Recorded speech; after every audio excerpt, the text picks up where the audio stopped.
கேள்விக்கு பார்த்துட்ருக்கோம். 3 கார்களின் வேகங்களின் விகிதம் முறையே 5:4:6. இந்த 3 கார்கள் ஒரே தூரத்தை கடக்க எடுத்துக்கொள்ளும் நேரங்களின் விகிதம். ஸோ நேரங்களோட விகிதம் தான் கேட்குறாங்க. உங்களுக்கு கொடுத்துருக்கிறது என்னென்னு பார்த்தீங்கன்னா ஸ்பீடு. ஓகேவா? டிஸ்டன்ஸு சேம்னு சொல்லிட்டாங்க. ஓகேவா? இப்போது கொடுத்துருக்கிறது ஸ்பீடு. நம்மளுக்கு ஸ்பீடுக்கு ஃபார்முலா தெரியும். Speed is equal to distance by time. கரெக்டாக? Distance by time.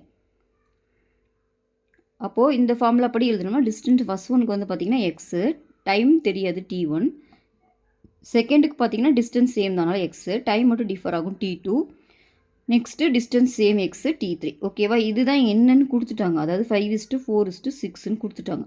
அப்போ ஃபஸ்ட் ஒன்ல இருந்துட்டு நம்மளுக்கு என்ன தெரியும்? 5 is equal to x by T1. நம்மளுக்கு T1 தான் வேணும். ஏன்னா டைமோட ரேஷியோ தான் கேட்குறாங்க. அப்போ T1 தான் நம்ம கண்டுபிடிக்கணும். X by 5. ஓகேவா?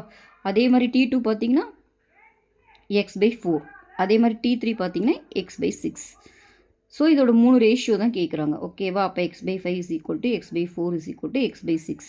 இதில் எல்லாத்துலேயும் எக்ஸ் காமனாக இருக்கா? அப்போ கேன்சல் பண்ணிடலாம். அப்போ 1/5 இஸ் டு 1/4 இஸ் டு 1/6.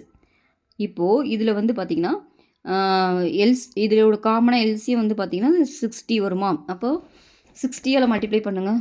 அப்போ இங்கே என்ன ஆகிடும்? 12ன்னு ஆகிடுமா? இங்கே 15 வரும், இங்கே 10ன்னு வரும். அப்புறம் ரேஷியோ பார்த்தீங்கன்னா இது சிம்பிளை பண்ணால் ரேஷியோ 12:15:10ன்னு வருது. இதுதான் சம்மோட ஆன்சர். ஓகேவா?